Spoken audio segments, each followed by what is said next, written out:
putting the country. These politicians are putting personal choice first. They are putting party first. And it should not be that way. Let me tell you something, fam. America don't need a Democratic president. America don't need a Republican president. As my homie, the smart guy, said, America needs a president for the people. And until that happens, we're going to have more of this and more of that. Each party is just going to take turns swapping power.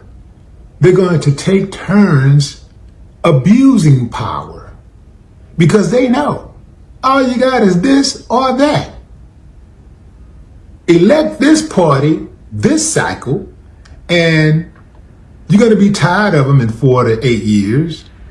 And then you're going to automatically elect this party.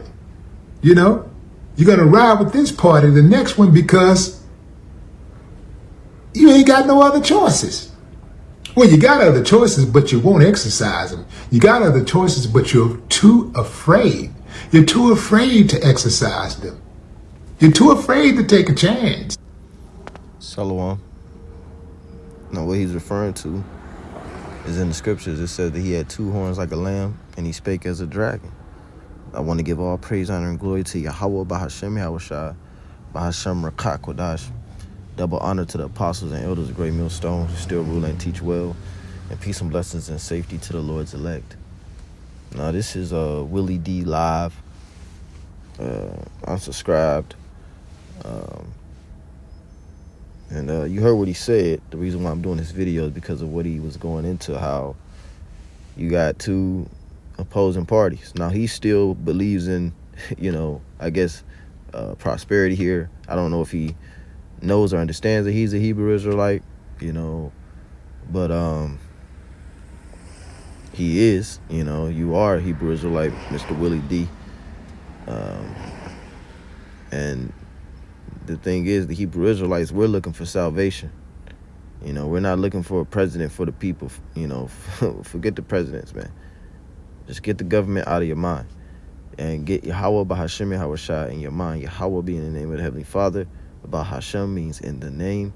Yahushua being the name of the only begotten Son.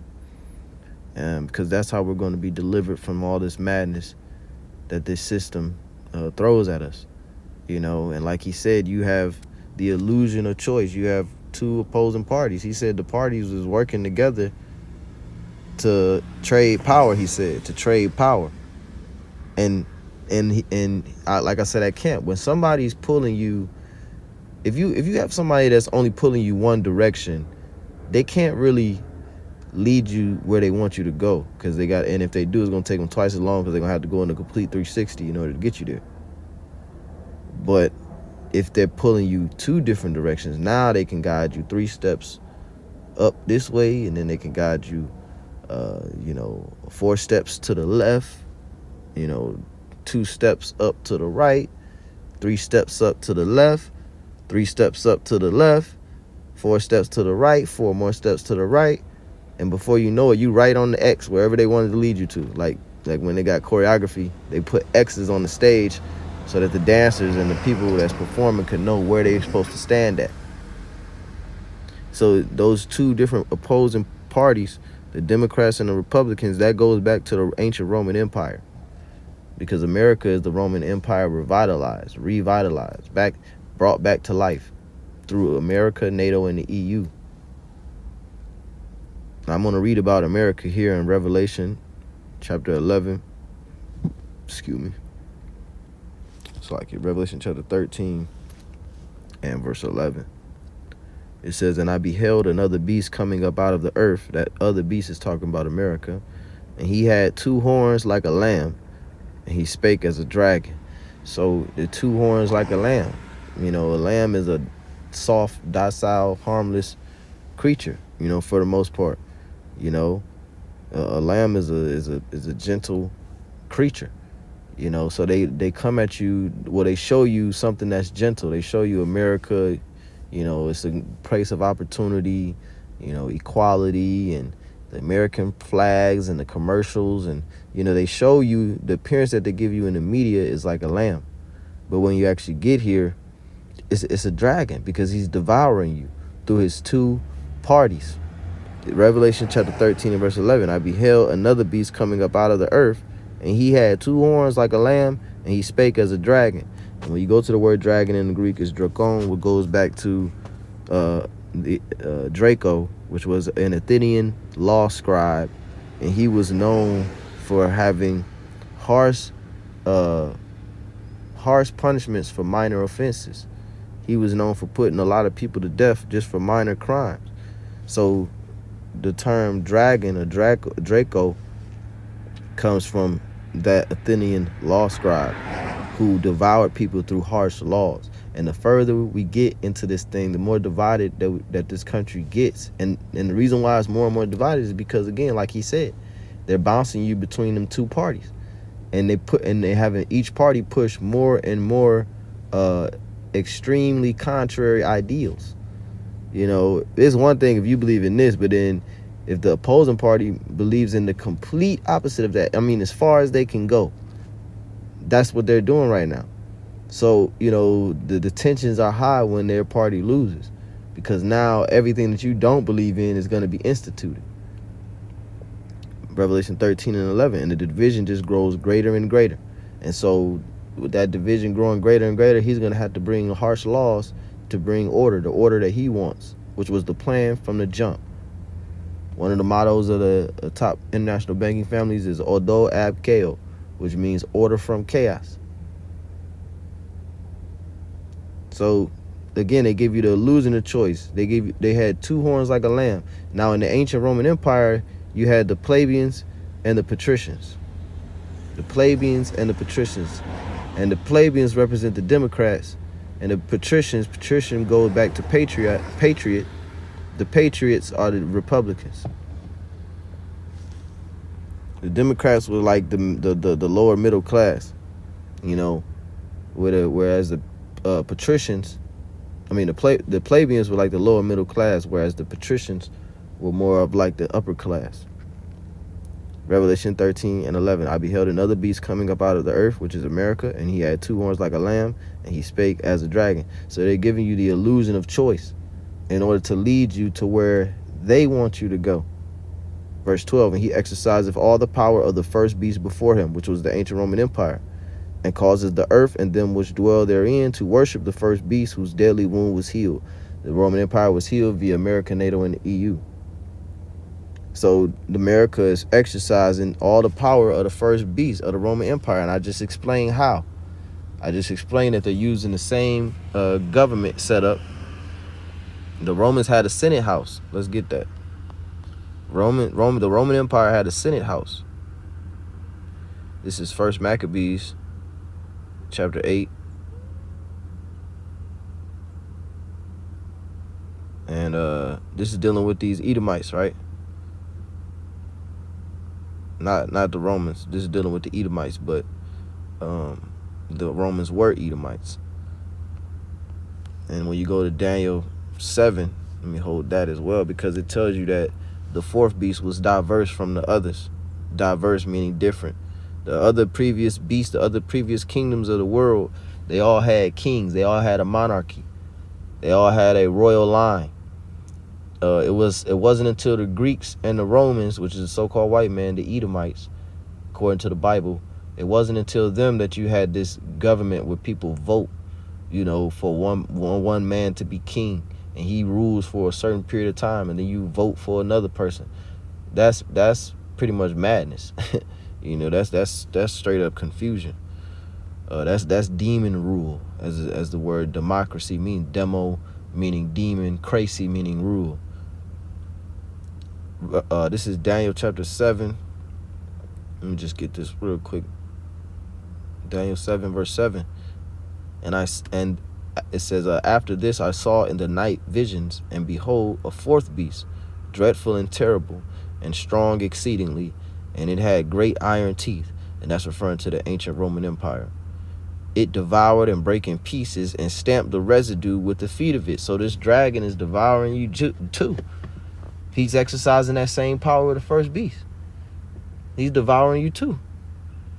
It devoured and break in pieces, meaning it conquered, and stamped the residue with the feet of it. And it was diverse from all the beasts that were before it, and it had 10 horns. And the 10 horns represent 10 kingdoms. Now, it says here in 1 Maccabees chapter 8 and verse 15, moreover, how they made for themselves a senate house wherein 320 men sat in council daily, like the Congress, consulting always for the people, to the end that they might be well ordered, and that they committed their government to one man every year who ruled over all their country, and that all were obedient to that one. So this is going into like I said, the so-called white man's way he set up his governments. He says, and that all were obedient to that one, and that there was neither envy nor emulation among them. So they've always had that setup, you know. They've always had that setup, you know, where they commit their government to one man, you know, by way of voting, whether it be the Senate House voting or the so-called people voting, which the people's vote, you know, if it don't line up with the electoral college, then it's not going to go through anyway. So it doesn't even, the people's vote really don't matter. It's all about what the electoral college want. But that's, again, that's the illusion of choice. Let's go. I'm going to ask chat, what is let's ask AI, what is the illusion of choice? Sometimes Google been tripping lately. The illusion of choice refers to situations where people are presented with multiple options, but in reality, those choices are either limited, controlled, or designed, this is a perfect definition, or designed in such a way that they don't offer true autonomy or freedom. This is what's happening. This is what's happening.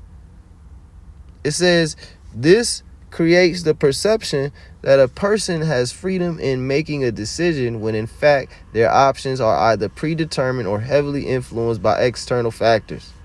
For example, in a store, you might be presented with dozens of brands of toothpaste, but most of those brands may be owned by the same parent company. While you feel like you're choosing between independent options, your real choice is limited to what is available within the system or by the company's influence. And in this case, the parent company of the United States government is the top international elites. The elites to eat them, the international banking families, the Rothschilds, the Rockefellers, the DuPonts, the Gettys, the Vanderbilts. That's you know, that's the royal lineage of Esau, you know, and they're peasants. But that's their royal nobles, you know, and that's the parent company of all of these world governments. They're the ones that's really calling the shots. These politicians are just puppets who are giving you the illusion of choice because the choice is already determined. They already knew that Donald Trump was going to be the president. It says the illusion of choice often exploits cognitive biases, making people feel they have control or influence over decisions when they may not. So that's what Willie D. Law was talking about, but that's biblical. That's biblical. And Yahweh Shah said that a nation divided cannot stand. The Messiah said, who the world called Jesus, real name Yahweh Shah in the ancient Paleo Hebrew, he said that a nation divided cannot stand. Actually, he said a house divided.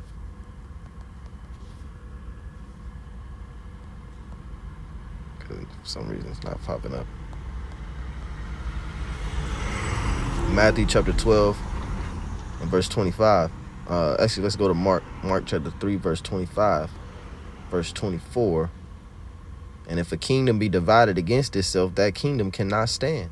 And if a house be divided against itself, that house cannot stand. So let's go to the word kingdom. Strong's G 932. Basileia. Basileia. Right, reign, kingdom, realm. Right, America is a realm. Not to be confused with an actual kingdom, but rather the right. Right, that's not the definition that applies. Second definition, a kingdom, the territory subject to the rule of a king. So this is a kingdom. America's a kingdom, right? Now let's go to divided. Strong's G 3307. Merizo. Merizo. Merizo, to divide, to separate into parts, to cut into pieces, to divide into parties, i.e. be split into factions. What is a faction? A political party. Let's look it up. A faction. A small, organized, dissenting group within a larger one, especially in politics. Right. So the large group would be the United States citizens, but then a faction of the United States citizens would be the Democrats, and another faction of the United States citizens would be the Republicans. And that's a political party. You see, it says to divide into parties. So a kingdom that's divided into parties cannot stand. Therefore, you so-called Negroes, Latinos, similar Native American Indians, as well as our people that look like the other heathen nations but believe on this gospel, believe on the name Yahweh Shemel Shai, we need to continue to repent, so that we can get up out of here, because this place is definitely going to be destroyed in World War III via thermonuclear fire. So Lord, this is edifying, just a quick hit. Brother Yaquam from the GMS Cleveland Camp, Kwame Yasharala. Shalom.